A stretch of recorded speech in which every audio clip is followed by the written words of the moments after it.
أعوذ بالله من الشيطان الرجيم.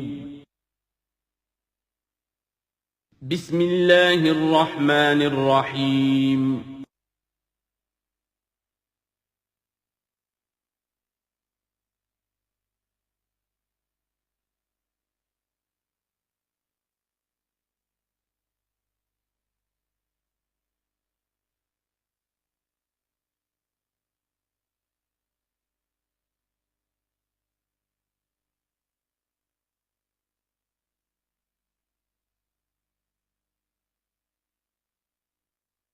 الحمد للہ وکفى والصلاة والسلام على عباده الذین اصطفى خصوصاً على افضلهم وخاتم النبیین محمد الامین وعلى آلہ وصحبہ اجمعین. اما بعد فاعوذ باللہ من الشیطان الرجیم. بسم اللہ الرحمن الرحیم. افتطمعون ان يؤمنوا لكم وقد كان فريق منهم يسمعون كلام الله ثم يحرفونه من بعد ما عقلوه وهم يعلمون. صدق الله العظيم. رب اشرح لي صدري ويسر لي امري واحلل عقدة من لساني يفقهوا قولي. اللهم ربنا الهمنا رشدنا واعذنا من شرور انفسنا. اللهم ارنا الحق حقا وارزقنا اتباعه وارنا الباطل باطلا وارزقنا اجتنابه. اللهم وفقنا لما تحب وترضى. اللهم ربنا آنس وحشتنا في قبورنا وارحمنا بالقرآن العظيم. اللهم اجعله لنا إماما ونورا وهدى ورحمة. اللهم ذكرنا منه ما نسينا وعلمنا منه ما جهلنا وارزقنا تلاوته آناء الليل وآناء النهار واجعله لنا حجة يا رب العالمين آمین. اب تک ہم نے سورہ بقرہ کے 8 رکوع اور اس پر مستضاد صرف 3 آیات کا مطالعہ کیا ہے. آج میں چاہتا ہوں کہ ہماری رفتار قدرے تیز ہو. تو یہ جو سلسلہ مضمون چل رہا ہے خطاب بے امت سابقہ امت مسلمہ بنی اسرائیل، ان کے ساتھ خطاب کا سلسلہ سورہ بقرہ میں 5ویں رکوع سے شروع ہوا اور 15ویں رکوع کے آغاز تک چلے گا. یہ 10 رکوع ہیں. عرض کر چکا ہوں بار بار، اور اس کو میں چاہتا ہوں آپ اچھی طرح ذہن نشین کر لیں کہ اس میں سے پہلا رکوع جو ہے وہ دعوت کا ہے، وہ بہت فیصلہ کن ہے. یہی وجہ ہے کہ دیکھیے اس رکوع کا آغاز ہوا یا بنی اسرائیل اذکروا نعمتی التی انعمت علیکم واوفوا بعہدی اوف بعہدکم وایایا فارہبون. اور خود بخود ظاہر ہو رہا ہے اسلوب کلام سے کہ اگلے رکوع سے بات کا رنگ بدل گیا ہے. یا بنی اسرائیل اذکروا نعمتی التی انعمت علیکم وانی فضلتکم علی العالمین واتقوا یوما لا تجزی نفس عن نفس شیئا ولا يقبل منها شفاعت ولا يؤخذ منها عدل ولا هم ينصرون. یہ تہدید کا انداز ہے، دھمکی کا انداز ہے. تو میں نے عرض کیا تھا کہ 5واں رکوع اس خطاب میں بمنزلہ فاتحہ ہے، بہت اہم ہے. اور بقیہ جو 9 رکوع ہیں ان میں بریکٹ کا انداز ہے کہ 2 آیتوں سے بریکٹ شروع ہوتی ہے، انہی 2 آیتوں پر بریکٹ ختم ہوگی. یہ ملامت کا خطاب ہے اور ان کے خلاف ایک مفصل فرد قرارداد جرم جو ہے وائد کی گئی ہے، جس کے نتیجے میں وہ اس منصب سے معزول کر دیے گئے جس پر 2000 برس سے فائز تھے، اور ان کی جگہ پر اب امت محمد، نئی امت مسلمہ علی صاحب الصلاۃ والسلام، اب اس کا نصب، اس کی انسٹالیشن اور اس کی انسٹالیشن سیریمنی کے طور پر تحویل قبلہ کا معاملہ. یہ ربط کلام اگر سامنے نہ رہے تو انسان کھو جاتا ہے قرآن مجید کی طویل صورتوں کو پڑھتے ہوئے کہ بات کہاں سے چلی تھی، کدھر جا رہی ہے، کیا ربط ہے، کیا تعلق ہے، سیاق کلام کیا ہے. اس کو میں اس لیے بار بار، حالانکہ مجھے معلوم ہے کہ وقت کم ہے لیکن میں اس چیز کو زیادہ اہمیت دے رہا ہوں. اب ان 9 رکوعوں کے مضامین میں کچھ تو واقعات ہیں، تم نے یہ کیا، تم نے یہ کیا، تم نے یہ کیا. ظاہر بات ہے ترجمہ تو کرنا ہوگا، کچھ مختصر وضاحت بھی کرنی ہوگی، لیکن ان کے تفصیل میں جانے کی ضرورت نہیں ہے. لیکن آپ نے دیکھا کہ کچھ واقعات کے بعد پھر کچھ ایسے یونیورسل ٹروتھس بیان ہوئے ہیں، ایسے عظیم حقائق، یہ جو ابدی حقائق ہیں ان کا کسی وقت سے، کسی قوم سے، کسی خاص گروہ سے تعلق نہیں، وہ تو اصول ہیں، سنت اللہ ہم انہیں کہہ سکتے ہیں۔ یہ اللہ کے جو عام قوانین ہیں، قواعد ہیں اس کائنات میں، ایک تو قوانین ہے طبعیہ، فزیکل لاز، ایک مورل لاز ہے کہ جو اس دنیا میں اللہ تعالیٰ کی طرف سے کار فرما ہے۔ تو جہاں وہ مورل لاز آتے ہیں جنہیں آپ کہا کرتے تھے جب بچپن میں کہانی پڑھی اور کہانی کے بعد لکھا اس کا مورل لیسن کیا ہے، اس کہانی سے سبق کیا حاصل ہوا، تو تھوڑے تھوڑے وقفے کے بعد وہ آیات آتی ہیں کہ جو اس گویا کہ اس سلسلہ کلام کے اندر یہ انتہائی اہمیت کی حامل ہے، اس لیے کہ وہ یونیورسل اہمیت کی حامل ہے، اور ان میں در حقیقت ایک رہنمائی پوشیدہ ہے موجودہ امت مسلمہ کے لیے۔ مثلا جتنا حصہ ہم اب تک پڑھ چکے ہیں ان میں سے پہلے تو وہ آیت یاد کیجئے، وَضُرِبَتْ عَلَيْهِمُ الذِّلَّةُ وَالْمَسْكَنَةُ وَبَاءُوا بِغَضَبٍ مِّنَ اللَّهِ۔ معلوم ہوا کہ ایسا ہو سکتا ہے کہ ایک امت مسلمان ہو، اس پر اللہ کے بڑے فضل ہوئے ہوں، بڑا اکرام ہوا ہو، بہت انعام ہوا ہو، پھر وہ اپنی بے عملی یا بد عملی کے باعث اللہ تعالیٰ کے غضب کی مستحق ہو جائے اور ذلت اور مسکنت اس پر تھوپ دی جائے۔ یہ ایک یونیورسل ٹروتھ وہاں سے نکل آیا کہ ہمیں سوچنا ہوگا، یہ ایک لمحہ فکریہ ہے امت مسلمہ کیا کہ کیا ہم تو کہیں آج اس پوزیشن میں نہیں ہیں۔ حدیث میں آپ کو سنا چکا ہوں، لَيَأْتِيَنَّ عَلَىٰ أُمَّتِي مَا أَتَىٰ عَلَىٰ بَنِي إِسْرَائِيلَ حَسْبَ النَّعْلِ بِالنَّعْلِ۔ دوسرا اسی طرح کا یونیورسل ٹروتھ والا مقام تھا آخری جو ہم نے کل پڑھا ہے، ثُمَّ قَسَتْ قُلُوبُكُمْ وَهِيَ كَالْحِجَارَةِ أَوْ أَشَدُّ قَسْوَةً۔ کسی مسلمان امت کا یہ حال بھی ہو سکتا ہے کہ ان کے دل اتنے سخت ہو جائیں کہ سختی میں پتھروں کو اور چٹانوں کو مات دے جائیں۔ یہ بھی ایک کیفیت ہے جو سامنے آئی، حالانکہ قوم وہ ہے انی فضلتکم علی العالمین، از کجا تاب کجا، لیکن یہ حقیقت بھی ہمارے سامنے آئی کہ یہ چیزیں جو ہیں اپنی جگہ پر امکانات میں سے ہیں۔ البتہ یہاں ایک بات میں عرض کر دوں کہ اس قساوت قلبی میں پوری امت برابر مسلط جو ہے مبتلا نہیں ہوا کرتی، اس میں امت کے جو قائدین ہوتے ہیں اور امت مسلمہ کے قائدین اس کے علماء ہوتے ہیں، سب سے زیادہ شدت کے ساتھ یہ خرابی ان میں آتی ہے، اس لیے کہ باقی لوگ تو پیروکار ہیں، پیچھے چلتے ہیں، وہ اعتماد کرتے ہیں کہ یہ ہے اللہ کی کتاب کے پڑھنے والے، یہ ہے تورات کے حامل، یہ جانتے ہیں، وہ ان کے پیچھے پیچھے چل رہے ہوتے ہیں۔ لیکن جو لوگ جان بوجھ کر اللہ کی کتاب میں تحریف کر رہے ہوں، انہیں تو پتا ہے ہم کیا کر رہے ہیں۔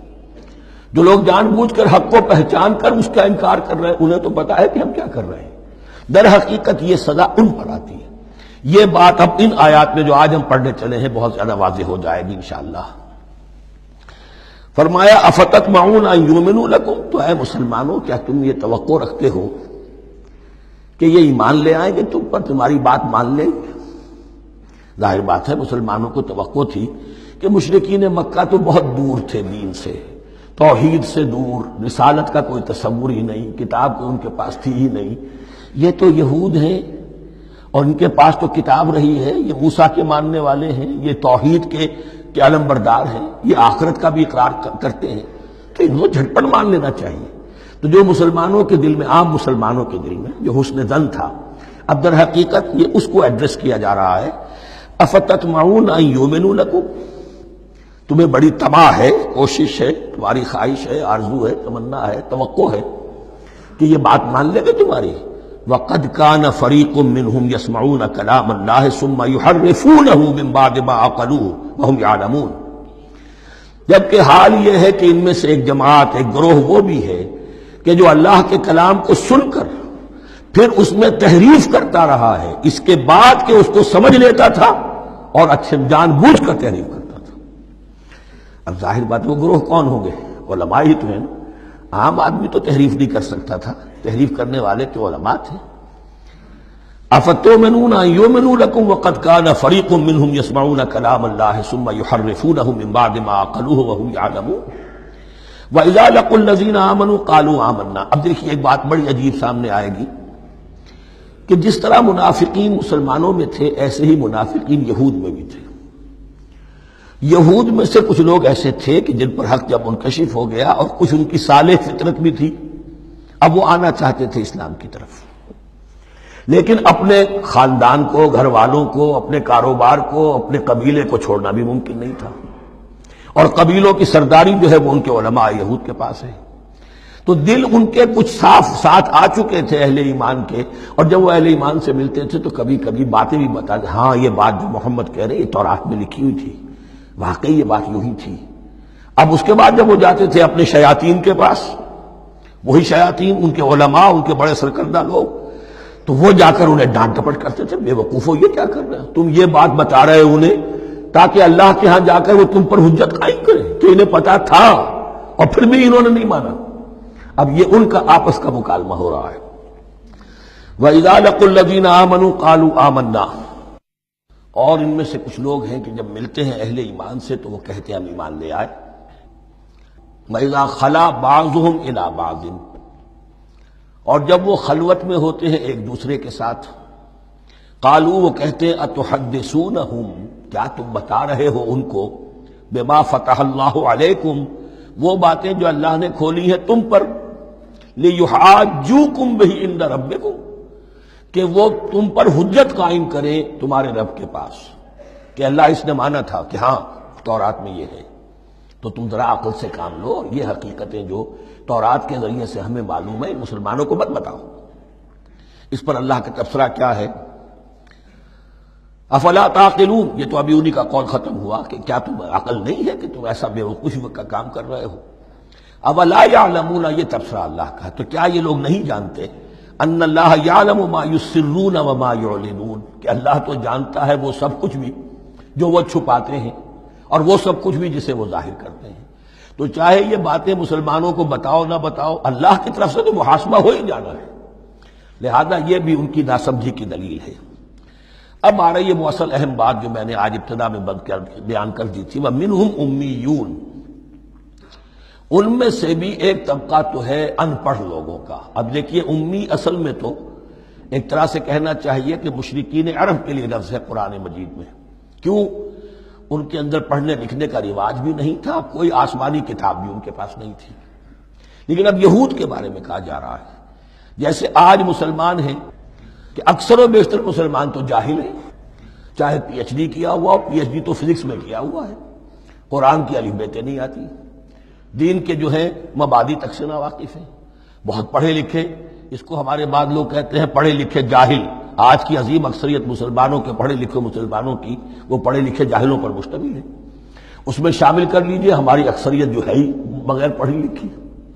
تو اب انہیں کیا پتا، وہ تو سارا اعتماد کریں گے علماء پر، کوئی بریلوی ہیں بریلوی علماء پر اعتماد کریں گے، کوئی دیوبندی ہے وہ دیوبندی علماء پر اعتماد کریں گے، کوئی اہل حدیث ہے وہ اہل حدیث علماء پر اعتماد کریں گے۔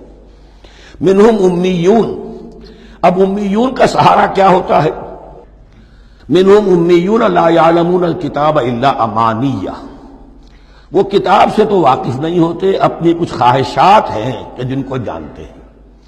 یہ خواہشات بعد میں کھل جائے گا، یہ خواہشات کیا ہیں، ہم تو اسرائیلی ہیں، ہم تو اللہ کے محبوب ہیں، ہم تو امت محمد میں ہیں، ہماری تو شفاعت ہو ہی جائے گی، یہ امانی ہے، تلک امانیہم، اور ہمیں تو جہنم میں داخل کیا بھی تو تھوڑے سے عرصے کے لیے، ہمیں نکال لیا جائے گا، یہ امانی ہے۔ تو ان کے پاس تو یہ تو ان امانی، امنیہ کہتے ہیں خواہش، امانی اس کی جمع ہے، یہ اپنی خواہشات، انگریزی کا لفظ صحیح تعبیر کرے گا وشفل تھنکنگ، یہ اپنی اس وشفل تھنکنگ کے سہارے جی رہے ہیں، علم ان کے پاس ہے ہی نہیں۔ وَإِنْهُمْ إِلَّا يَظُنُّونَ، اور وہ نہیں کچھ کر رہے ہیں مگر ظن و تخمین، گمان ہے، ان کے اپنے من گھڑت خیالات ہیں۔ فَوَيْلٌ لِّلَّذِينَ يَكْتُبُونَ الْكِتَابَ بِأَيْدِيهِمْ، تو اصل ہلاکت اور بربادی اور ویل کے بارے میں بعض روایات یہ بھی آئی ہیں کہ وہ جہنم کا وہ طبقہ ہے جس سے خود جہنم پناہ مانگتی ہے، سخت ترین۔ تو وہ ویل، وہ تباہی جو ہے ان کے لیے ہے جو کتاب لکھتے ہیں اپنے ہاتھ سے، ثم یقولون ھذا من عند اللہ، اور پھر کہتے ہیں یہ اللہ کی طرف سے ہے، لیشتروا بہ ثمنا قلیلا، تاکہ حاصل کر لیں اس سے کچھ بڑی گھٹیا سی حقیر سی قیمت، یعنی فتویٰ نویسی جس کا معاملہ ہے۔ اب کوئی شخص آیا، اس نے ایک رائے پوچھی، انہوں نے اپنا جو بھی ہے وہ لکھا اور کہا یہی دین کا تقاضا ہے، بس یہی علم ہے، یہی اللہ کی بات ہے۔ اب اس میں کتنا کچھ واقعتاً انہوں نے صحیح بات کہی ہے، کتنی ہٹ درمی سے کام لیا ہے، کتنی کسی رشوت کے مبنی کو رائے دی ہے، خود بدلتے نہیں قرآن کو بدل دیتے ہیں، ہوئے کس درجہ فقیہان حرم بے توفیق، تو یہ ان کے علماء کا کردار تھا۔ ثم يقولون هذا من عند الله ليشتروا به ثمنا قليلا فويل لهم مما كتبت ايديهم، تو ہلاکت اور بربادی ہے ان کے لیے اس چیز سے کہ جو ان کے ہاتھوں نے لکھی، وویل لهم مما يكسبون، اور ان کے لیے ہلاکت اور بربادی ہے اس کمائی سے جو وہ کر رہے ہیں۔ یہ سارا دھندا جو ہے فتویٰ فروشی کا اور دین فروشی کا، اس کے لیے تباہی وہ اپنے لیے مول لے رہے ہیں، اس سے کوئی ان کو اللہ تعالیٰ کے ہاں کوئی اجر و ثواب نہیں ملے گا۔ وقالوا، اب یہ آگے امانی، وقالوا لن تمسنا النار الا ایاما معدودہ، وہ کہتے ہیں ہمیں تو آگ چھو ہی نہیں سکتی، ہاں گنتی کے چند دن، صرف یہ کہ دوسروں کی آنکھوں میں دھول جھونکنے کے لیے کہ کوئی اعتراض نہ کر دے، اللہ ہمیں آگ میں پھینکا جا رہا اور ان کو نہیں پھینکا جا رہا، یہ ہم سے بھی بدتر تھے کردار میں، تو شاید ان کا منہ بند کرنے کے لیے چند دن کے لیے ہمیں جہنم میں ڈال دیں گے، پھر فوراً نکال دیں گے۔ وقالوا لن تمسنا النار الا ایاما معدودہ، اور وہ کہتے ہیں کہ نہیں چھو سکتی ہمیں آگ مگر گنتی کے چند دن۔ قل اتخذتم عند اللہ عہدا، ان سے کہیے کیا تم نے اللہ سے کوئی عہد لے لیا ہے، وہ قول و قرار ہو گیا ہے؟ فلن یخلف اللہ عہدہ، کہ تمہیں یہ یقین ہے کہ اللہ اپنے عہد کے خلاف نہیں کرے گا؟ ام تقولون علی اللہ ما لا تعلمون، یا تم اللہ کی طرف اس بات کی نسبت کر رہے ہو، تہمت جب لگا رہے ہو، جڑ رہے ہو یہ بات اللہ پر جو تم نہیں جانتے، جس کے لیے تمہارے پاس کوئی علم نہیں ہے۔ بلا من کسب سیئۃ، اب یہ انتہائی وہ یونیورسل ٹروتھس جو ہے جو میں نے کہا تھا، ابدی حقائق، اس کی عظیم ترین حقیقت آ رہی ہے، نوٹ کیجئے۔ بلا، کیوں نہیں، من کسب سیئۃ، جس شخص نے جان بوجھ کر ایک گناہ کمایا، لیکن گناہ بڑا، کبائر، صغائر نہیں، سیئۃ، یہ اس کی جو تنکیر ہے وہ ایک کا فائدہ بھی دے رہی ہے اور تفخیم کا بھی۔ جس نے بھی جان بوجھ کر کسبا، ایک گناہ کمایا، فاحاطت بہ خطیئتہ، اور اس کی خطا نے اس کا گھیراؤ کر لیا، یعنی ایک ہی گناہ ہے، سود کھا رہا ہے، باقی نماز ہے، تہجد ہے، یہ ہے وہ ہے، لیکن اس ایک گناہ کی برائی بھی اتنی اس کے گرد جو ہے چھا جائے گی کہ پھر اس کی یہ ساری نیکیاں ختم ہو کر رہ جائیں، ایک گناہ۔ بلا من کسب سیئۃ واحاطت بہ خطیئتہ فاولئک اصحاب النار هم فیہا خالدون، اس میں ہمارے مفسرین نے یہ لکھا ہے کہ اس کی خطا کاری اتنی اس کے اوپر چھا جائے کہ ایمان کا کوئی اثر باقی نہ رہے۔ اور المعاصی برید الکفر، یہ علماء کے ہاں اصول ہے کہ یہ جو گناہ ہوتے ہیں یہ ڈاک ہے کفر کی، ہوتے ہوتے گناہ پر مداومت اگر اس پر چلتا ہے تو اصل میں ہوتے ہوتے ہوتا یہ ہے کہ اسے پتہ بھی نہیں ہوتا، وہ اپنے آپ کو مسلمان سمجھتا ہے، اندر سے ایمان ختم ہو چکا ہوتا ہے۔ دیمک کی طرح جو ہے وہ دروازے کی چوکھٹ جو ہے کھائی گئی، اوپر صرف ایک ونیئر لگا ہوا ہے جو نظر نہیں آ رہا۔ یہ عقل جو ہے اللہ نے دیمک کو بھی دی ہے کہ چھوٹی سی چھپٹی چھوڑ دینا تاکہ دھوکہ کھاتے رہیں لوگ گھر والے، باقی یہ کہ اندر سے کھوکھلا کر دیا۔ اولئک اصحاب النار، یہ آگ والے ہیں، ہم فیہا خالدون، جو اس میں ہمیشہ ہمیشہ رہیں گے۔ یہ ہے قاعدہ کلیہ، قرآن کا قطعی اور ابدی فیصلہ۔ والذین آمنوا وعملوا الصالحات، ہاں اس کے برعکس جو لوگ ایمان لائیں اور نیک عمل کریں۔ اب نیک عمل میں ہر شخص نے اپنا اپنا نظریہ بنا رکھا ہے۔ مراد نیک عمل قرآن مجید کا کیا ہے؟ دین کے سارے تقاضوں کو ادا کرنا، وہ نیک عمل ہوگا۔ آپ نے ایک نیکی لے لی، یتیم خانہ کھول دیا، بڑی فاؤنڈیشن بنا دی، بیواؤں کا انتظام ہو رہا ہے، لیکن کاروبار میں سودی لین دین ہے، جھوٹ ہے، فریب ہے، دھوکہ ہے، سب چل رہا ہے، تو یہ نہیں ہے۔ دین کے تقاضے یہ بھی ہے کہ دین کو قائم کرنے کی جد و جہد میں لگو، اس کی شرائط پوری کرو۔ تو فرمایا والذین آمنوا وعملوا الصالحات اولئک اصحاب الجنہ ہم فیہا خالدون، وہ ہیں جنت والے اور وہ اس میں ہمیشہ ہمیشہ رہیں گے۔ وَإِذْ أَخَذْنَا مِيثَاقَ بَنِي إِسْرَائِيلَ لَا تَعْبُدُونَ إِلَّا اللَّهَ، اور یاد کرو جب کہ ہم نے بنی اسرائیل سے عہد لیا تھا تم نہیں عبادت کرو گے کسی کی سوائے اللہ کے۔ وَبِالْوَالِدَيْنِ إِحْسَانًا، اور اس کے ساتھ دوسرا حکم، اور یہ اہم مقام ہے کہ اللہ کے حق کے فوراً بعد والدین کے حق کا ذکر قرآن مجید میں 4 مقامات پر آیا، ان میں سے ایک مقام یہ ہے۔ وبالوالدین احسانا، والدین کے ساتھ نیک سلوک کرو گے، وذی القربیٰ اور قرابت داروں کے ساتھ بھی، والیتامیٰ اور یتیموں کے ساتھ بھی، والمساکین اور محتاجوں کے لیے بھی، وقولوا للناس حسنا اور لوگوں سے اچھی بات کہو، اچھی بات کہو، صحیح بات کہو، امر بالمعروف کرتے رہو، نیکی کی دعوت دیتے رہو، وَأَقِیمُوا الصَّلَاةَ وَآتُوا الزَّکَاۃَ اور نماز قائم کرو، قبائل قائم رکھو اور زکوٰۃ ادا کرو گے، یہ گویا کہ معاہدہ ہو رہا ہے۔ ثُمَّ تَوَلَّیْتُمْ پھر دیکھو تم نے اس سے پیٹھ موڑ لی، إِلَّا قَلِيلًا مِنْکُمْ سوائے تم میں سے تھوڑے سے لوگوں کے، وَأَنْتُمْ مُعْرِضُونَ اور تم ہو ہی پھر جانے والے، تمہاری یہ عادت گویا کہ طبیعت ثانیہ ہے۔ اب ایک خاص مثال آ رہی ہے، اس کے بعد پھر ایک بہت بڑا یونیورسل ٹروتھ آئے گا۔ مثال کیا ہے؟ اللہ نے ان سے ایک عہد لیا تھا، وَإِذْ أَخَذْنَا مِيثَاقَكُمْ ہم نے تم سے یہ عہد بھی لیا تھا، لَا تَسْفِكُونَ دِمَاءَكُمْ دیکھو اپنا خون نہیں بہاؤ گے، یعنی آپس میں جنگ نہیں کرو گے، لڑو گے نہیں، تم بنی اسرائیل ایک وحدت بن کر رہو گے، جیسے کہ قرآن مجید میں آیا ہے إِنَّمَا الْمُؤْمِنُونَ إِخْوَةٌ تم بھائی بھائی ہو، لَا تَسْفِكُونَ دِمَاءَكُمْ اپنا خون نہیں بہاؤ گے، وَلَا تُخْرِجُونَ أَنفُسَكُم مِّن دِيَارِكُمْ اور نہ ہی تم نکالو گے اپنے کچھ لوگوں کو ان کے گھروں سے۔ اب یہاں مجھے وضاحت کرنی پڑے گی ورنہ بات سمجھ میں نہیں آئے گی کہ جب حضرت یوشع ابن نون کی سرکردگی میں بنی اسرائیل نے فلسطین کو فتح کرنا شروع کیا اور سب سے پہلے جیریکو فتح کیا گیا شہر، اس کے بعد جب سارا فلسطین فتح کر لیا تو انہوں نے ایک مرکزی حکومت قائم نہیں کی، 12 قبیلوں نے 12 حکومتیں بنا لی، جیسے 12 چشمے تھے پانی کے ویسی 12 حکومتیں۔ اب ظاہر بات ہے جہاں 12 حکومتیں ہوں گی تو وہ طوائف الملوکی جس کو کہتے ہیں، آپس کی کھٹ پٹ ہوتی تھی، جنگیں ہوتی تھی، پھر ان میں سے ایک دوسرے پر حملہ کر کے وہاں کے لوگوں کو نکال باہر کرتے تھے، بھاگنے پر مجبور کر دیتے تھے، تو یہ تھی ان کی کیفیت۔ لیکن اس کے بعد پھر جب وہ لوگ چلے گئے کہیں کفار کے ملک میں چلے گئے، اب کفار نے جو ہے ان کو لا کر اور ان کے سامنے ان کے ہاں بیچنا چاہا، چونکہ غلام بن گئے وہاں جا کر یا انہوں نے غلام بنا لیا، تو اب فدیہ دے کر چھڑا رہے ہیں کہ ہمیں حکم دیا گیا ہے کہ جو بھی تمہارا اسرائیلی بھائی ہو اس کو فدیہ دے کر چھڑا لو اگر کہیں وہ اسیر ہو جائے۔ تو ایک حکم کو تو مانا نہیں اور دوسرے پر عمل ہو رہا ہے۔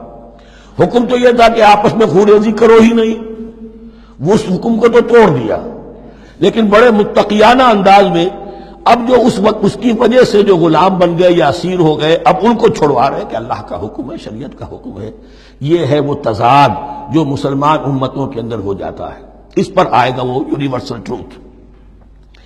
وَإِذْ أَخَذْنَا مِيثَاقَكُمْ لَا يَسْتَسْفِكُونَ دِمَاءَكُمْ جب یاد کرو جب ہم نے تم سے عہد لیا تھا کہ تم اپنا خون نہیں بہاؤ گے، وَلَا تُخْرِجُونَ أَنفُسَكُم مِّن دِيَارِكُمْ اور نہ ہی تم اپنے آپ کو اپنے لوگوں کو ان کے گھروں سے نکالو گے، ثُمَّ أَقْرَرْتُمْ وَأَنْتُمْ تَشْهَدُونَ پھر تم نے اقرار کیا تھا، اس عہد کو اور قول و قرار کو مان لیا تھا پورے شعور کے ساتھ، تشہدون مانتے ہوئے، ثم انتم ہؤلاء پھر تم وہی ہو، تم ہی ہو وہ تو تقتلون انفسکم اپنے ہی لوگوں کو قتل بھی کرتے ہو، وتخرجون فریقا منکم من دیارہم اور اپنے ہی لوگوں میں سے کچھ لوگوں کو ان کے گھروں سے باہر نکالتے ہو، تظاہرون علیہم بالاسم والعدوان ان پر چڑھائی کرتے ہو گناہ کے ساتھ بھی اور زیادتی کے ساتھ بھی، وَإِن یاتوکم اسارا اور اگر وہ قیدی بن کر تمہارے پاس آتے ہیں تفادوہم تو اب تم ان کا فدیہ دے کر انہیں چھڑاتے ہو، وَهُوَ مُحَرَّمٌ عَلَيْكُمْ إِخْرَاجُهُمْ حالانکہ ان کا تو نکالنا ہی تم پر حرام کیا گیا تھا۔ اب یہ واقعہ آپ نے پڑھ لیا، سمجھ لیا، اب دیکھیے اس سے جو سبق ہے، مورل لیسن ہے جو ابدی ہے، أَفَتُؤْمِنُونَ بِبَعْضِ الْكِتَابِ وَتَكْفُرُونَ بِبَعْضٍ تو کیا تم ہماری شریعت کے ایک حصے کو مانتے ہو اور ایک کو نہیں مانتے؟ اب دیکھیے یہ الفاظ اب ہوں گے تعویل عام، جہاں کہیں بھی یہ طرز عمل ہوگا تو یہ آیت اس کو کور کرے گی۔ افتؤمنون ببعض الکتاب وتکفرون ببعض تو کیا تم مانتے ہو ہماری کتاب کے ایک حصے کو اور ایک کو نہیں مانتے؟ فما جزاء من یفعل ذلک منکم تو نہیں ہے کوئی سزا اس کی جو یہ حرکت کرے تم میں سے، الا خزی فی الحیات الدنیا سوائے اس کے کہ دنیا کی زندگی میں رسوائی ہو، ذلت ہو، ویوم القیامہ اور قیامت کے دن یردون الی اشد العذاب وہ لوٹا دیے جائیں شدید ترین عذاب میں، وما اللہ بغافل عما تعملون اور اللہ تعالی غافل نہیں ہے اس سے جو تم کر رہے ہو۔ آج امت مسلمہ پر 100% یہ آیت منطبق ہو رہی، پورے دین پر چلنے کو تیار نہیں۔ ہر گروہ نے کوئی ایک شے حلال کر لی اپنے لیے۔ ملازم پیشہ طبقہ ہے، رشوت حلال ہے، کیا کرے، اس کے بغیر گزارا نہیں ہوتا۔ کاروباری طبقہ ہے، سود کیا کرے، اس کے بغیر تو یہ کاروبار چلتا نہیں۔ ہر ایک کے لیے، ہر ایک نے تو نیکی اور بدی کا ایک امتزاج ہے۔ کل دین جب تک وہ نہ ہو تو اس کی سزا یہ ہے خزی فی الحیات الدنیا، وہ ہمارے اوپر ہے۔ ضربت علیہم الذلۃ والمسکنہ، وہ خز اور وہ ذلت اور مسکنہ تھوپ دی گئی ہے۔ باقی رہ گیا قیامت کا معاملہ، وَيَوْمَ الْقِيَامَةِ يُرَدُّونَ إِلَىٰ أَشَدِّ الْعَذَابِ، شدید ترین عذاب میں۔ تو اپنے طرز عمل سے تو ہم اس کے مستحق ہو گئے ہیں، باقی اللہ تعالیٰ کی رحمت جو ہے دستگیری فرما لے، اس کا اختیار ہے۔ لیکن دھمکی کا پھر انداز دیکھیے، وَمَا اللَّهُ بِغَافِلٍ عَمَّا تَعْمَلُونَ، اللہ غافل نہیں ہے اس سے جو تم کر رہے ہو۔ ہر سال عمرہ فرما کے آ رہے ہیں، کس رقم سے فرما کر آ رہے ہیں یہ اللہ کو معلوم ہے۔ یہ حلال سے کمائی تھی یا حرام سے؟ رمضان مبارک میں حرم میں پہلی صف میں جگہ ریزرو کرائی ہوئی ہے سیٹ صاحب نے، اور وہاں کے شرطوں کو بھی رشوتیں دیتے ہیں، اور وہ سمجھتے ہیں کہ ہم تو سارا نہا دھو کر آ گئے، سال بھر جو بھی حرام کمائی کی تھی سب پاک ہو گئی۔ اللہ ناواقف نہیں ہے، اللہ تمہاری داڑھیوں سے دھوکہ نہیں کھائے گا، اللہ تمہارے اماموں سے اور ابا اور قبا سے دھوکہ نہیں کھائے گا۔ He knows you through and through. He sees you through and through. وَمَا اللَّهُ بِغَافِلٍ عَمَّا تَعْمَلُونَ أُولَٰئِكَ الَّذِينَ اشْتَرَوُا الْحَيَاةَ الدُّنْيَا بِالْآخِرَةِ، یہ وہ لوگ ہیں جنہوں نے دنیا کی زندگی اختیار کر لی ہے آخرت کو چھوڑ کر۔ فَلَا يُخَفَّفُ عَنْهُمُ الْعَذَابُ وَلَا هُمْ يُنصَرُونَ، تو اب ان کے لیے نہ تو ان سے عذاب میں تخفیف کی جائے گی اور نہ ان کی کوئی مدد کی جائے گی۔ وَلَقَدْ آتَيْنَا مُوسَى الْكِتَابَ وَقَفَّيْنَا مِن بَعْدِهِ بِالرُّسُلِ، اور ہم نے موسیٰ کو کتاب دی تورات، اور قفینا من بعدہ بالرسل، اور پھر اس کے بعد پے بپے لگاتار ہم رسول بھیجتے رہے۔ ایک بات نوٹ کر لیجئے گا، لفظ رسول اور لفظ نبی میں کچھ فرق ہے، اس وقت تفصیل میں جانے کا موقع نہیں ہے، لیکن یہ تین جوڑے الفاظ کے ایسے ہیں قرآن مجید کی اصطلاحات کے کہ وہ تینوں مترادف کے طور پر بھی استعمال ہو جاتے ہیں اور علیحدہ علیحدہ اپنا مفہوم بھی رکھتے ہیں۔ اور اس کا ایک اصول یہ علماء نے بنایا ہے کہ اذا اجتمع تفرقا واذا تفرقا اجتمع۔ ایک ہے ایمان اور اسلام، اب یہ بھی مسلم مومن ایک ہی شے ہے، لیکن یہ کہ ایک شے تو نہیں ہے، کچھ فرق بھی ہے۔ کہیں جہاں ان دونوں الفاظ کو لایا جائے گا بالمقابل تو فرق نظر آ جائے گا، لیکن عام طور پر مسلم کی جگہ مومن، مومن کی جگہ مسلم استعمال ہو جائے گا۔ call the rose by any name it will smell as sweet۔ اس طرح جہاد اور قتال کا معاملہ ہے، دو الفاظ ہیں، مختلف ہیں، مفہوم جدا بھی ہے لیکن ایک دوسرے کی جگہ آ بھی جائیں گے۔ تیسرے نبی اور رسول، فرق ہے، ہر نبی رسول نہیں ہوتا، ہر رسول نبی ہے، یعنی نبی عام ہے، رسول خاص ہے۔ نبی کو جب کسی خاص قوم کی طرف معین طور پر بھیج دیا جاتا ہے تب وہ رسول ہو جاتا ہے۔ اس سے پہلے اس کی حیثیت ایک ولی اللہ کی ہے، بہت اعلیٰ درجے کا اللہ کا دوست اور ولی جس پر وحی آ رہی ہے۔ عام ولی اللہ میں اور نبی میں فرق یہ ہے، ان پر وحی آتی ہے، ان پر وحی نہیں آتی۔ لیکن اس نبی کو اگر اب آپ بھیج دیں گے کہ جاؤ اذهب الى فرعون، اب وہ رسول ہو گئے، جاؤ اب مدین کی طرف، الى مدین اخاہم شعیبا، اب رسول ہو گئے۔ تو یہ فرق ہے نبی اور رسول کا۔ جیسے آپ کے ہاں سی ایس پی کاڈر ہے، اب وہ ڈی سی بھی لگ سکتا ہے، کہیں وہ جوائنٹ سیکرٹری لگا ہوا ہے، کہیں ناپسندیدہ آدمی ہے تو او ایس ڈی لگایا ہوا ہے کہیں، لیکن اس کا کاڈر برقرار رہے گا، سی ایس پی تو ہے۔ اسی اعتبار سے ہر نبی ہر حال میں نبی ہے، لیکن اس کو اضافی کیفیت ملتی ہے رسول کی۔ اور ایک بات یہ نوٹ کر لیجئے، نبیوں کو قتل بھی کیا گیا ہے، رسول قتل نہیں ہو سکتے۔ اللہ کا فیصلہ یہ ہے کہ لاغلبن انا ورسلی، میں اور میرے رسول تو غالب آ کر رہیں گے۔ جب بھی کسی قوم نے کسی رسول کی جان لینے کی کوشش کی ہے، اس قوم کو برباد کر دیا گیا اور رسول اور اس کے ساتھیوں کو بچا لیا گیا۔ یہ معاملہ ہوا ہے اللہ کا تمام رسولوں کے ساتھ، نبیوں کے ساتھ نہیں۔ حضرت یحییٰ نبی تھے، قتل کر دیے گئے۔ حضرت عیسیٰ رسول تھے، قتل نہیں کیے جا سکتے تھے، ان کو زندہ آسمان پر اٹھا لیا گیا۔ اب وہی دوبارہ آئیں گے۔ تو رسول جو ہے وہ قتل نہیں ہوتا. اور اسی اعتبار سے حضور کی بڑی گہری تمنا تھی لَوَدِدتُّ أَنْ أُقْتَلَ فِي سَبِيلِ اللَّهِ ثُمَّ أُحْيَا ثُمَّ أُقْتَلَ ثُمَّ أُحْيَا. میری بڑی خواہش ہے میں اللہ کی راہ میں قتل ہو جاؤں، پھر زندہ کیا جاؤں، پھر قتل کیا جاؤں، پھر اللہ کی راہ میں پھر زندہ کیا جاؤں، پھر قتل کیا جاؤں. لیکن اللہ نے یہ خواہش آپ کی پوری نہیں کی، اس لیے کہ آپ اللہ کے رسول تھے. اب یہاں نوٹ کیجئے گا، یہاں لفظ رسول تو آ گیا ہے لیکن یہ نبی کے معنی میں ہے. اب فیدا من بعدہ بالرسل، اس لیے کہ رسول حضرت موسیٰ کے بعد حضرت عیسیٰ ہی ہے. درمیان میں پروفٹس ہیں، prophets of the old testament, یہ انبیاء ہیں لیکن ان کے لیے لفظ رسول آ گیا ہے. وَآتَيْنَا عِيسَى ابْنَ مَرْيَمَ الْبَيِّنَاتِ وَأَيَّدْنَاهُ بِرُوحِ الْقُدُسِ، اور ہم نے عیسیٰ کو بڑی واضح نشانیاں دیں. حصی معجزات جتنے حضرت مسیح کو دیے گئے ہیں ویسے اور کسی نبی کو نہیں دیے گئے. یہ بعد میں تذکرہ آ جائے گا سورہ آل عمران میں. اور ہم نے مدد کی ان کی روح القدس کے ساتھ، حضرت جبرائیل کی خاص تائید انہیں حاصل تھی. ظاہر بات ہے، میں نے عرض کیا ہے کہ جو معجزہ ہوتا ہے وہ کسی نبی کی اپنی طاقت سے اس کا ظہور نہیں ہوتا، رسول کے کسی طاقت سے، یا کرامت کسی ولی اللہ کے اپنے اختیار میں نہیں ہوتی، یا اللہ کی طرف سے. اور اس کے لیے ظہور جو ہوتا ہے وہ فرشتوں کے ذریعے سے. ایدناہ بروح القدس. افکلما جاءکم رسول بما لا تہوی انفسکم، اب یہاں پر تبصرہ ہو رہا ہے. جو بھی کچھ یہود نے کیا حضرت مسیح کے ساتھ وہ چونکہ معلوم ہے اس کا تذکرہ نہیں کیا، صرف اس پر تبصرہ ہو رہا ہے. تو جب بھی کبھی تمہارے پاس کوئی رسول آیا بما لا تہوی انفسکم، وہ چیز لے کر جو تمہارے جیوں کو تمہارے من کو بھائی نہیں، اچھی نہیں لگی، استکبرتم، تم نے استکبار کیا. وہی استکبار جو عزازیل نے کیا تھا اور ابلیس بن گیا. ابا واستکبر. استکبرتم ففریقا کذبتم وفریقا تقتلون، تو کچھ کو تو تم نے صرف ان کی تردید ہی کی اور کچھ کو تم نے قتل بھی کیا. تقتلون، تو یہ انبیاء کے قتل ہو سکتا ہے. اور نمبر 2 ایک رائے یہ دی گئی ہے تقتلون جو ہے قتل تم نہیں آیا ہے، یہ فعل مضارع ہے، اور فعل مضارع کے اندر ایک فعل جاری رہتا ہے، ختم نہیں ہوتا. گویا کہ تم قتل کرنے کی کوشش کرتے رہے. بعض لوگوں کی تو جان کے در پہ ہو گئے.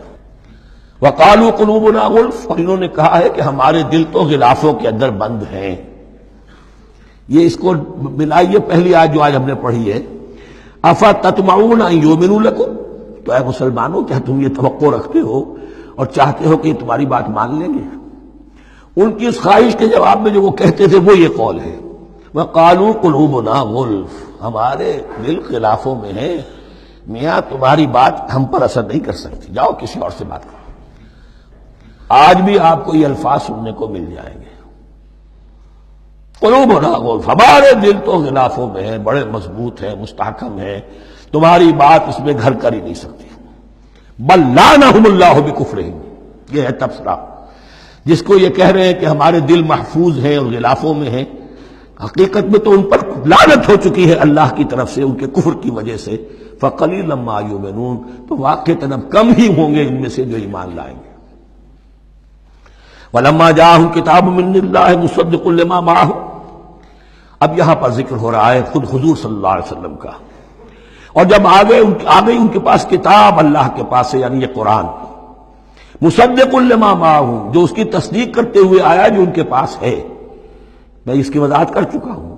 قرآن ایک طرف تصدیق کرتا ہے تورات اور انجیل کی، اور دوسری طرف وہ مصداق بن کر آیا ہے تورات اور انجیل کی پیشن گوئیوں کا.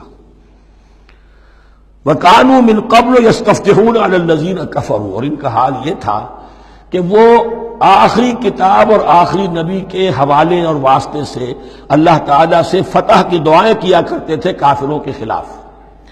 ہوتا کیا تھا کہ یہ 3 قبیلے مدینے میں آ گئے کہ جو یہودی تھے، بنو قینقاع، بنو نذیر اور بنو قریظہ. اسی میں وہاں رہتے تھے اوس اور خزرج جو یمن سے آئے تھے، اصل عربی قبائل تھے. پھر آس پاس کے قبائل بھی تھے، وہ سب کے سب امیین میں سے تھے، ان کے پاس نہ کوئی کتاب، نہ کوئی شریعت، نہ کسی نبوت سے آگاہ. اب ان کے آپس میں جب لڑائیاں ہوتی تھی اور یہ مار کھاتے تھے، سرمایہ دار تھے، دولت والے تھے، عام طور پر بزدل تھے، لہذا جب بھی کبھی مقابلہ ہوتا تھا مار کھاتے تھے. تو وہاں یہ کہا کرتے تھے کہ ابھی تو تم ہمیں مار لیتے ہو، دبا لیتے ہو، نبی آخری زمان کی آنے کا وقت آ چکا ہے، وہ نئی کتاب لے کر آئیں گے، جب وہ آئیں گے ہم ان کے ساتھ ہو کر جب تم سے جنگ کریں گے تو تم ہمیں شکست نہیں دے سکو گے، ہمیں فتح حاصل ہوگی. اور دعا کیا کرتے تھے اللہ اس نبی آخر الزماں کا ظہور جلد ہو تاکہ اس کے واسطے سے اور اس کے ذریعے سے اس کے صدقے ہمیں فتح مل سکے. یہ دعائیں تھیں. چونکہ خزرج اور اوس کے لوگوں نے ان کی یہ دعائیں سنی ہوئی تھیں. یہی وجہ ہے کہ حج میں سن 11 نبوی کے حج میں یا سن 10 نبوی کے حج میں جب وہاں پر 6 آدمیوں سے حضور نے بات کی جو خزرج کے تھے سب کے سب، انہوں نے کلنکھیوں سے ایک دوسرے کو دیکھا، معلوم ہوتا ہے یہ وہی نبی ہے جن کا ذکر یہ یہودی کرتے ہیں. تو اس سے پہلے کہ وہ ایمان لائے تم ایمان لے آؤ. گویا کہ وہ علم بالواسطہ طور پر جو انہیں پہنچا تھا وہ ان کے لیے کتنا بڑا سرمایہ بن گیا، ان کی نجات کا ذریعہ بن گیا. اور وہ علم جو ان کے پاس تھا تعصب کی وجہ سے اور تکبر کی وجہ سے وہ اسی طرح رہ گئے. فَذَهَبَ اللَّهُ بِنُورِهِمْ وَتَرَكَهُمْ فِي ظُلُمَاتٍ لَا يُبْصِرُونَ صُمٌّ بُكْمٌ عُمْيٌ فَهُمْ لَا يَرْجِعُونَ. وَلَمَّا جَاءَهُمْ كِتَابٌ مِّنْ عِندِ اللَّهِ مُصَدِّقٌ لِّمَا مَعَهُمْ وَكَانُوا مِن قَبْلُ يَسْتَفْتِحُونَ عَلَى الَّذِينَ كَفَرُوا فَلَمَّا جَاءَهُم مَّا عَرَفُوا كَفَرُوا. تو جب ان کے پاس آ گئے وہ چیز جسے انہوں نے پہچان لیا پھر انہوں نے کفر کیا. فَلَعْنَةُ اللَّهِ عَلَى الْكَافِرِينَ. تو اللہ کی لعنت ہے ایسے کافروں پر. بِئْسَ مَا اشْتَرَوْا بِهِ أَنفُسَهُمْ أَن يَكْفُرُوا بِمَا أَنزَلَ اللَّهُ بَغْيًا أَن يُنَزِّلَ اللَّهُ مِن فَضْلِهِ عَلَى مَن يَشَاءُ مِنْ عِبَادِهِ. بہت بری شے ہے جس کے عوض کہ انہوں نے اپنی جانوں کو فروخت کر دیا. یعنی دنیا کا حقیر سا نفع، یہاں کی حقیر سی مسندیں، یہاں کا جو بھی چودراہٹیں ہیں، جو بھی ان کی حیثیت ہے، صرف اس کا قربانی دینے کو تیار نہیں. یہی تو سبب ہے، اس کی وجہ سے کفر کر رہے ہیں پہچان کر. تو بری ہے وہ شے جس کے لیے انہوں نے اپنے آپ کو بیچ دیا. ان یکفروا کہ وہ کفر کر رہے ہیں اس وجہ سے بما انزل اللہ بغیا جو اللہ نے نازل فرمایا ہے. اور کفر کیوں کر رہے ہیں؟ اس زدم زدہ میں ان ينزل اللہ من فضلہ علی من یشاء من عبادہ کہ اللہ تعالیٰ نے نازل کر دیا ہے اپنے اس فضل میں سے اپنے بندوں میں سے جس پر چاہا. وہ اس امید میں تھے کہ وہ اسرائیلی ہی ہوگا. جب 1400 برس تک نبوت ہمارے پاس رہی، اب فترت کا زمانہ ہے، 600 برس گزر گئے، اب آخری نبی آنا ہے. ان کو گمان یہ تھا وہ ہم میں سے ہی ہوگا. یہاں یہ ہوا کہ یہ رحمت اللہ کی اور یہ فضل جو ہے بنی اسماعیل پر ہو گیا. اس کی وجہ سے زدم زدہ بغین، اس بغین کے لفظ کو اچھی طرح نوٹ کر لیجئے. یہ اختلاف جو ہوتا ہے دین میں اس کا اصل سبب یہ بغین کا لفظ آئے گا بار بار قرآن مجید میں. یہ بغین کیا ہے؟ جسے عہد حاضر کے ایک خاص جو مکتب فکر ہے سائیکالوجی کا، ایڈلر کا، اس میں یہ قرار دیا گیا ہے کہ انسان کے جو موٹیوز ہیں، جو اس کا انسٹنکٹس ہیں، ان میں ایک بہت پاورفل موٹیو جو ہے to dominate, urge to dominate. میں اس کی بات کیوں مانوں؟ یہ کیوں نہ میری مانے؟ یہ ڈومینیشن. تو بغین، بغیا کے معنی بھی ہے حد سے بڑھنا، تجاوز کرنا. تو وہ اپنی حد سے بڑھ کر دوسروں کے اوپر روب گانٹھنے کے لیے یہ سارا انہوں نے کیا اس وجہ سے کہ بنی اسماعیل کے ایک شخص محمد صلی اللہ علیہ وسلم پر اللہ تعالیٰ نے یہ رحمت نازل فرما دی. فباؤوا بغضب علی غضب. تو وہ لوٹے غضب پر غضب لے کر، یعنی تہ بر تہ غضب ہے ان پر اللہ تعالیٰ کا. وللکافرین عذاب مہین. اور ایسے کافروں کے لیے اہانت آمیز، مہین اہانت سے بنا ہے، اہانت آمیز عذاب ہے. وَإِذَا قِيلَ لَهُمْ آمِنُوا بِمَا أَنزَلَ اللَّهُ. اور جب ان سے کہا جاتا ایمان لاؤ اس پر جو اللہ نے نازل فرمایا، قَالُوا نُؤْمِنُ بِمَا أُنزِلَ عَلَيْنَا. ہم ایمان رکھتے ہیں اس پر جو ہم پر نازل ہوا. وَيَكْفُرُونَ بِمَا وَرَاءَهُ. اور وہ کفر کر رہے ہیں جو اس کے پیچھے ہے. انہوں نے انجیل کا کفر کیا، حضرت مسیح کو نہیں مانا. انہوں نے محمد کا کفر کیا ہے صلی اللہ علیہ وسلم، اور قرآن کو نہیں مانا. وَهُوَ الْحَقُّ مُصَدِّقًا لِمَا مَعَهُمْ. اور وہ کفر کر رہے ہیں حالانکہ وہ حق ہے، سچ ہے، درست ہے، اور تصدیق کرتے ہوئے آیا ہے اس کی جو ان کے پاس ہے. قل، اے نبی ان سے کہیے، فَلِمَ تَقْتُلُونَ انبیاء اللہ. یہاں وہ لفظ واضح ہو گیا. تو پھر کیوں تم قتل کرتے رہے ہو اللہ کے نبیوں کو من قبل، اس سے پہلے؟ ایسے ہی حق پرست ہو، ایسے ہی جو کچھ تم پر نازل کیا گیا اس پر ایمان رکھنے والے ہو، تو تم نے نبیوں کو کیوں قتل کیا؟ تم نے زکریا کو کیوں قتل کیا علیہ الصلوۃ والسلام؟ تم نے یحییٰ کو کیوں قتل کیا علیہ الصلوۃ والسلام؟ تمہارے تو ہاتھ جو ہے نبیوں کے خون سے آلودہ ہیں. فلما تقتلون انبیاء اللہ من قبل ان کنتم مؤمنین، اگر واقعتاً تم ایمان والے ہو. وَلَقَدْ جَاءَكُم مُوسَىٰ بِالْبَيِّنَاتِ، تمہارے پاس موسیٰ آئے تھے کھلی تعلیمات لے کر، واضح معجزے لے کر. ثُمَّ اتَّخَذْتُمُ الْعِجْلَ مِن بَعْدِهِ، پھر تم نے اس کے بعد اس کی غیر حاضری میں بچھڑے کو اپنا معبود بنا لیا. وَأَنْتُمْ ظَالِمُونَ، اور تم ظالم ہو.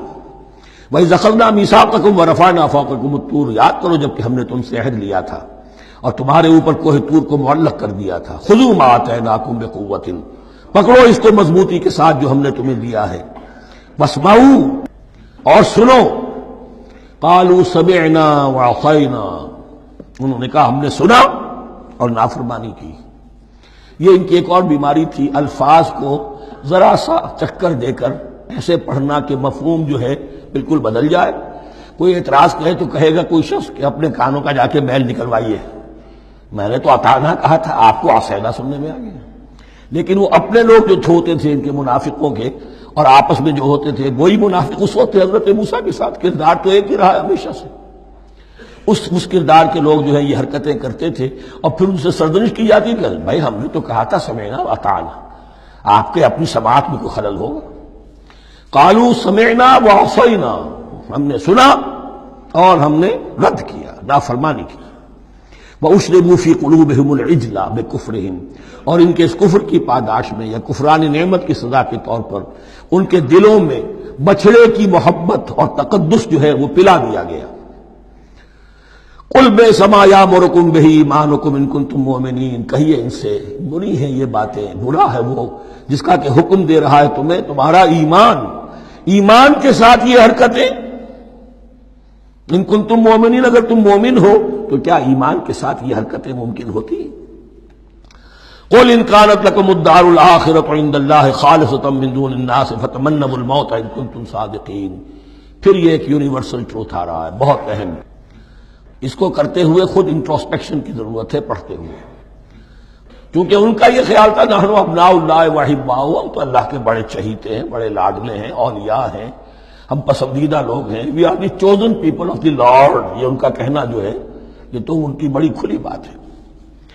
اور ان کا کہنا ہے کہ آخرت کا گھر تو ہمارے لیے ہے ہی ہے، اٹھا دو. اب دیکھیے لٹمس ٹیسٹ ان کے سامنے رکھا جا رہا ہے، لیکن یہ لٹمس ٹیسٹ میرے اور آپ کے لیے بھی ہے.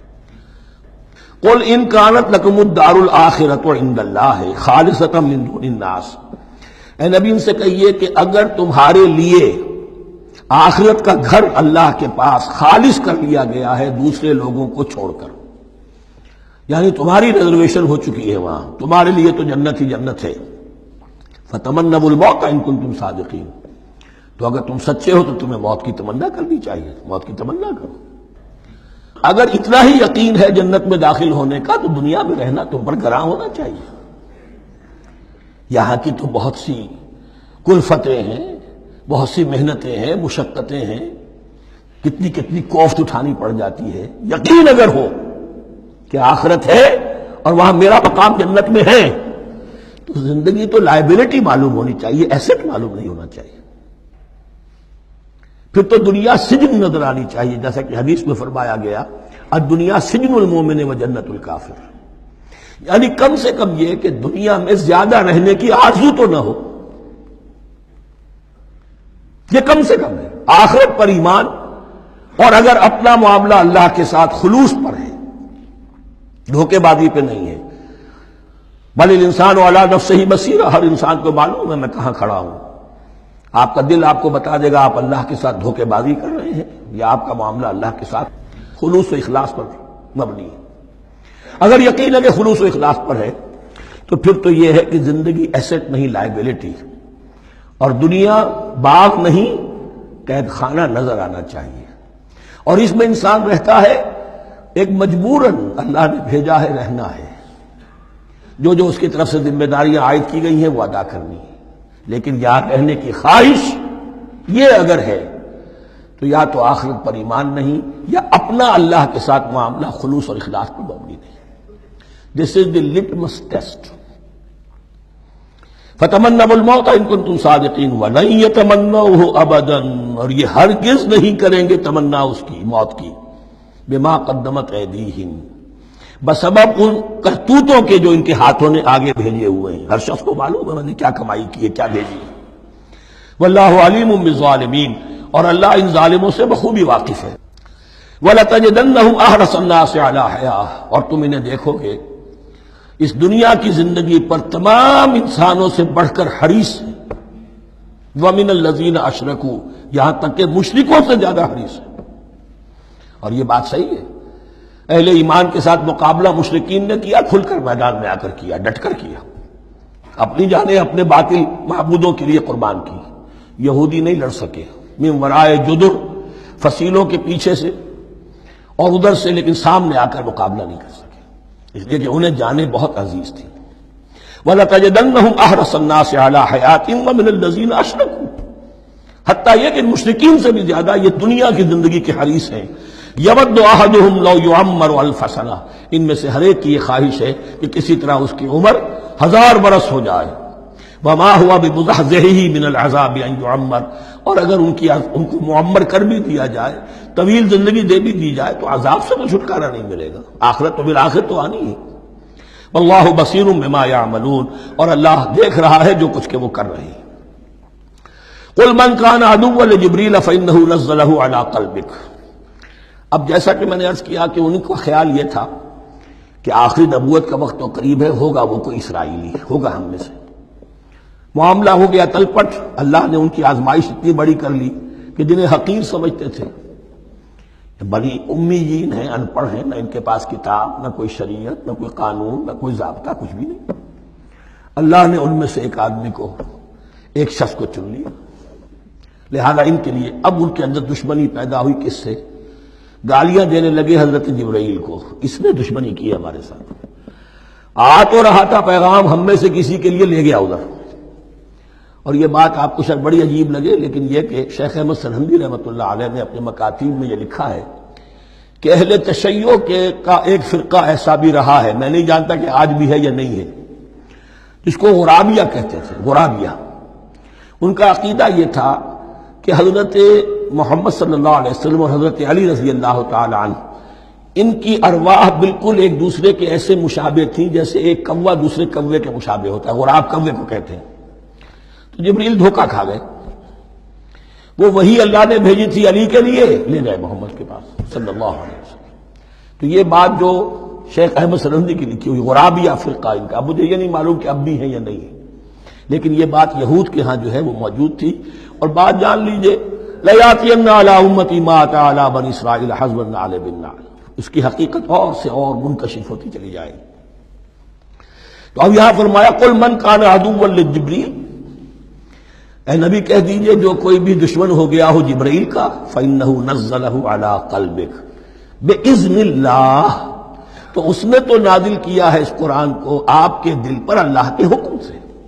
جبرائیل کا اپنا اختیار تو نہیں تھا. مصدقا لما بین یدیہ، اور یہ تصدیق کرتے ہوئے آیا ہے اس کی جو اس کے سامنے موجود ہے. وہدی وبشریٰ للمؤمنین، اور ہدایت اور بشارت ہے اہل ایمان کے لیے. اور اس کے بعد اب فرمایا جا رہا ہے کہ اللہ اور اس کے رسول اور اس کے ملائکہ یہ ایک آرگینک ہول ہیں، یہ ایک جماعت ہے. ان میں کوئی رکھنا نہیں ہو سکتا، ان میں کوئی اختلاف نہیں ہو سکتا. اگر کوئی جبریل کا دشمن ہے تو وہ اللہ کا دشمن ہے، اگر کوئی اللہ کے سچے رسول کا دشمن ہے تو وہ اللہ کا دشمن ہے، جبریل کا بھی دشمن ہے. من کان عدوا للہ وملائکتہ ورسلہ وجبریل ومیکال فإن اللہ عدو للکافرین. تو کان کھول کر سن لو، جو کوئی بھی دشمن ہے اللہ کا اور اس کے فرشتوں کا اور اس کے رسولوں کا اور جبرائیل کا اور میکائیل کا، تو اللہ تعالیٰ کی طرف سے بھی اعلان ہے کہ اللہ ایسے کافروں کا دشمن ہے. وَلَقَدْ أَنزَلْنَا إِلَيْكَ آيَاتٍ بَيِّنَاتٍ، اور اے نبی ہم نے آپ کی طرف نازل کر دی ہیں روشن آیات. وَمَا يَكْفُرُ بِهَا إِلَّا الْفَاسِقُونَ، اور انکار نہیں کرتے ان کا مگر وہی کہ جو سرکش. وَمَا يُضِلُّ بِهِ إِلَّا الْفَاسِقِينَ، تیسرے رکوع میں جو سورہ بقرہ کے الفاظ آئے تھے. أَوَكُلَّمَا عَاهَدُوا عَهْدًا نَبَذَهُ فَرِيقٌ مِّنْهُمْ، تو جب بھی کبھی انہوں نے کوئی عہد کیا، اللہ سے میثاق کیا، اللہ کے رسولوں سے کوئی عہد کیا، نَبَذَهُ فَرِيقٌ مِّنْهُمْ، ان میں سے ایک گروہ نے اس معاہدے کو پھینک دیا اٹھا کر. بل اکثرهم لا یؤمنون، بلکہ ان کی اکثریت جو ہے ایمان سے خالی ہے. جیسا کہ حال آج امت مسلمہ کا ہے. مسلمان ہیں، ایمان حقیقی، ایمان قلبی، یقین والا ایمان وہ کتنوں کو حاصل ہے؟ ڈھونڈ اب ان کو چراغ رخ زیبا لے کر. وَلَمَّا جَاءَهُمْ رَسُولٌ مِّنْ عِندِ اللَّهِ مُصَدِّقٌ لِّمَا مَعَهُمْ نَبَذَ فَرِيقٌ مِّنَ الَّذِينَ أُوتُوا الْكِتَابَ. پھر وہی بات، اور جب آئے ان کے پاس اللہ کی طرف سے ایک رسول یعنی محمد صلی اللہ علیہ وسلم، مصدق لما معہم، اور تصدیق کرتے ہوئے آئے ہیں اس کی جو ان کے پاس موجود ہے، ان کے ساتھ ہے. نبذ فریق من الذین اوتوا الکتاب کتاب اللہ وراء ظہورہم، ان کی ایک گروہ، ان کی ایک جماعت نے اللہ کی کتاب کو اپنی پیٹھوں کے پیچھے پھینک دیا. کانہم لا یعلمون، گویا کہ وہ جانتے ہی نہیں، انجانے سے وہ کر رہے گا، نہیں ہمیں کچھ پتہ نہیں. ان کے عوام پوچھتے ہوں گے کیا یہ وہی نبی ہیں جن کا ذکر کیا بولے، کوئی یقین سے نہیں کہہ سکتے، کچھ نہیں، ابھی دیکھیں گے، تیل دیکھو، تیل کی دھار دیکھو. کانہم لا یعلمون، جیسے انہیں علم نہیں. وَاتَّبَعُوا مَا تَتْلُو الشَّيَاطِينُ عَلَىٰ مُلْكِ سُلَيْمَانَ. اب ایک اور حقیقت نوٹ کیجئے، جب کسی مسلمان امت میں دین کی اصل حقیقت، اصل تعلیمات سے بہت پیدا ہوتا ہے تو رجحان کدھر ہو جاتا ہے؟ جادو، ٹونا، ٹوٹکا، تعویذ، عملیات، قرآن کی عملیات. قرآن اترا تھا کسی اور کے لیے، کام کے لیے، یہ اس کو ذریعہ بناتے ہیں دشمن کو دیر کرنے کے لیے. محبوب آپ کے قدموں میں آ کر گرے گا، عمل قرآنی ہے، اتنے 100 روپے کا آپ دیجیے، یہ تو مل جائے گا. یہ دندے ہمارے ابھی چل رہے ہیں، خوب چلتے ہیں. اور میں سمجھتا ہوں کہ سب سے زیادہ فلرشنگ کاروبار جو ہے وہ اس طرح کا ہے. ہینگ لگے نہ پھٹکڑی، نہ آپ کو کوئی اس میں محنت کرنے کی ضرورت ہے، نہ اس کے اندر آپ کو انویسٹ کرنے کی ضرورت ہے، اور کاروبار چلتا. تو وہاں بھی کیا ہوا، وَاتَّبَعُوا، جب دین کی اصل حقیقت کو دور پھینک دیا، انہوں نے پیروی کی اس کی مَا تَتْلُو الشَّيَاطِينُ عَلَىٰ مُلْكِ سُلَيْمَانَ، جو شیاطین جن جو تھے.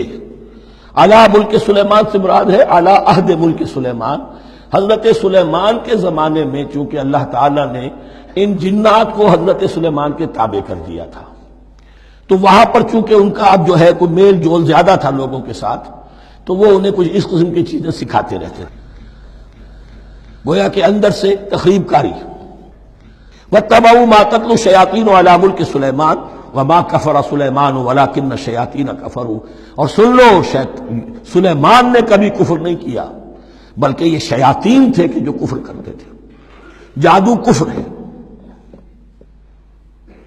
لیکن آپ کو نقش سلیمانی آج تک بھی لفظ ملے گا، نقش سلیمانی. آج بھی مسلمان بھی ان چیزوں کو حضرت سلیمان کی طرف منسوب کر رہے ہیں، وہ ظلم اب بھی جاری ہے. وما کفر سلیمان ولکن الشیاطین کفروا یعلمون الناس السحر، وہ لوگوں کو جادو سکھاتے تھے. وما انزل علی الملکین ببابل ہاروت و ماروت، اور جو کچھ نازل کیا گیا 2 فرشتوں پر، ہاروت اور ماروت پر، بابل میں. بابل یہ ہے پرانا عراق، بیبلونیا. نبوکدنضر بھی بیبلونیا کا بادشاہ تھا، نمرود بھی بیبلونیا کا بادشاہ تھا. عراق کے بادشاہوں کا لقب ہی تھا نمرود، نواردہ اس کی جمع ہے. تو حضرت سلیمان کی حکومت جب تھی تو وہاں پر یہ لوگ جنات جو ہیں وہ اس قسم کی تخریب کاری کر رہے تھے. تو اللہ تعالیٰ نے آخری آزمائش کے لیے 2 فرشتوں کو زمین پر اتارا، اور وہ انسانی شکل میں لوگوں کو جادو سکھاتے تھے. بتاتے بھی جاتے تھے دیکھو جادو کفر ہے، ہم سے مت سیکھو، لیکن اس کے باوجود لوگ سیکھتے تھے. تو گویا کہ ان پر اتمام حجت ہو گیا کہ اب ان کے اندر خباثت جو ہے پوری طریقے سے گھر کر چکی ہے.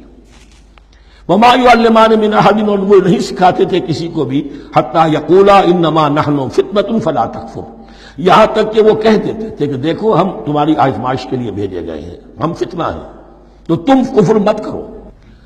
فیتعلمون منہما ما یفرقون به بین المرء وزوجہ، تو وہ سیکھتے تھے ان دونوں سے وہ شے کہ جس کے ذریعے سے تفریق کر سکے ایک شخص اور اس کی بیوی کے درمیان، تفرقہ ڈالنا گھروں کے اندر، فساد. اب بھی یہ عورتوں کے اندر یہ کام بڑی تیزی کے ساتھ چلتے ہیں، تعویذ اور دھاگے اور کیا کچھ گنڈے چلتے ہیں.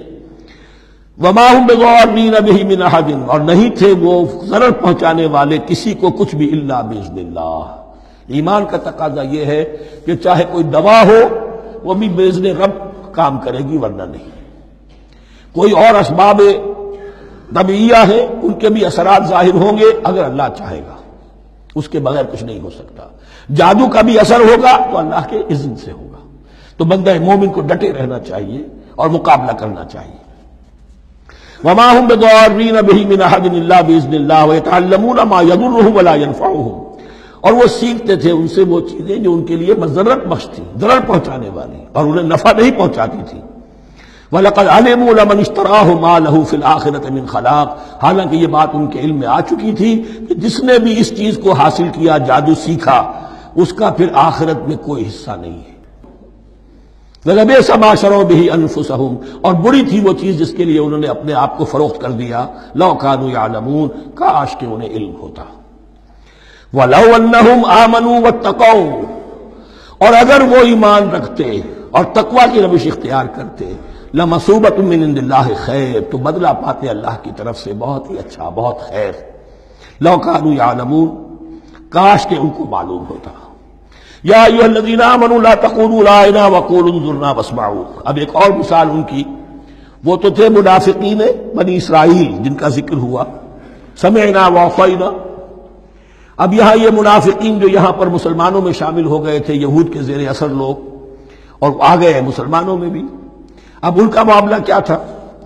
جب حضور صلی اللہ علیہ وسلم کی محفل میں بیٹھتے تھے تو جیسے ہوتا ہے، آپ نے کوئی بات فرمائی تو اگر فرض کیجئے کہ ادھر کے لوگوں نے نہیں سنی، بات سمجھ میں نہیں آئی، تو وہ ان سے درخواست کرتے تھے رعاینا، حضور ذرا ہماری رعایت کیجئے، بات کو دوبارہ دہرا دیجئے، ہماری سمجھ میں نہیں آیا۔ اب اس کا وہ کیا کرتے تھے یہودی، یا یہ ان کے یہودیوں کے زیر اثر منافقین، رعاینا، اے ہمارے چرواہے، گویا کہ دل میں خوش ہو رہے ہیں، خباثت نفس اس کو غذا مل رہی ہے، ہم نے تو رعاینا کہہ دیا۔ کسی نے اگر ٹوک دیا، بابا میں نے رعاینا کہا تھا، معلوم ہوتا آپ کی سماعت میں کوئی خلل پیدا ہو چکا ہے، یہ انداز۔ تو مسلمانوں سے کہا جا رہا ہے، یہ واحد آیت ہے اس پورے سلسلے میں جس میں خطاب یا ایھا الذین آمنوا سے ہے، لیکن اصل میں روئے سخن اب بھی بنی اسرائیل کی شرارت ہے۔ یا ایھا الذین آمنوا لا تقولوا رأینا وقولوا انظرنا واسمعوا، دیکھو تم اس لفظ ہی کو چھوڑ دو، اے اہل ایمان تم مت کہا کرو رعاینا، تم کہا کرو انظرنا، اے نبی ہماری طرف توجہ فرمائیے، یا ہمیں مہلت دیجیے۔ نظر کے دونوں معنی ہیں، دیکھنا، ہمیں دیکھیے، اور انتظار بھی اسی سے بنا ہے، ذرا سی مہلت دیجیے۔ واسمعوا، اور دوسرے یہ کہ توجہ سے سنا کرو تاکہ دوبارہ پوچھنے کی ضرورت ہی پیش نہ آئے۔ وللکافرین عذاب علیم، اور ان کافروں کے لیے تو دردناک عذاب ہے۔ ما یود الذین کفروا من اہل الکتاب ولا المشرکین ان ینزل علیکم من خیر من ربکم، اور نہیں چاہتے وہ لوگ کہ جنہوں نے کفر کیا ہے اہل کتاب میں سے اور مشرکین میں سے بھی، کہ نازل ہو تم پر کوئی بھی خیر تمہارے رب کی طرف سے۔ یہ اہل کتاب بھی اور مشرکین مکہ بھی، یہ جل رہے ہیں حسد میں، حسد کی آگ میں، کہ یہ کلام پاک تمہیں کیوں دے دیا گیا، یہ آخری منصب نبوت کا جو ہے خاتم النبیین، یہ منصب جو ہے یہ انہیں کیوں مل گیا؟ وہ نہیں چاہتے کہ کوئی بھی خیر اللہ کی طرف سے تمہیں ملے۔ واللہ یختص برحمتہ من یشاء، حالانکہ یہ اللہ کا پریروگیٹو ہے، اللہ کا فیصلہ ہے، اللہ خاص کر لیتا ہے اپنی رحمت کے لیے جس کو چاہے، یہ اس کا فیصلہ ہے۔ واللہ ذو الفضل العظیم، اور اللہ تعالیٰ بڑے فضل والا ہے۔ ما ننسخ من آیت او ننسها نأت بخیر منها او مثلها، ہم نہیں منسوخ کرتے کسی بھی آیت کو یا اسے بھلواتے۔ ایک تو ہے ننسخ، منسوخ کر دینا، ایک ہے حافظے سے ہی کسی کے محو کر دینا۔ ما ننسخ من آیت او ننسها نأت بخیر منها، تو ہم اس کی جگہ پر اس سے بہتر لے آتے ہیں، او مثلها یا ویسی ہی لے آتے ہیں۔ الم تعلم ان اللہ علی کل شیء قدیر، کیا تم یہ نہیں جانتے کہ اللہ تعالیٰ ہر چیز پر قدرت رکھتا ہے، اسے ہر شے کا اختیار ہے۔ الم تعلم ان اللہ لہ ملک السماوات والارض، کیا تم نہیں جانتے کہ اللہ کے لیے ہی اختیار مطلق ہے، بادشاہی ہے آسمانوں اور زمین کی۔ وما لکم من دون اللہ من ولی ولا نصیر، اور نہیں ہے تمہارے لیے اللہ کے سوا کوئی بھی نہ ولی اور نہ مددگار۔ بارک اللہ لی ولکم فی القرآن العظیم ونفعنی وإیاکم بالآیات والذکر الحکیم۔